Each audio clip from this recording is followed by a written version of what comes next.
ఒక తోటలో ఒక కొమ్మలో ఒక పువ్వు పూసింది.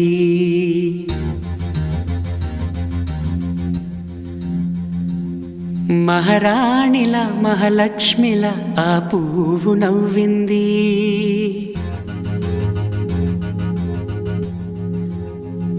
అలాగే నవ్వుతూ ఉండాలని,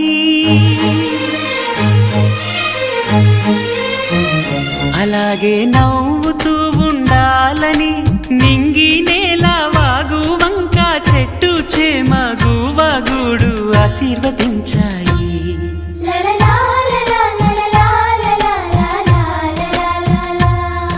ఒక తోటలో ఒక కొమ్మలో ఒక పువ్వు పూసింది. మహారాణిలా మహాలక్ష్మిలా ఆ పువ్వు నవ్వింది.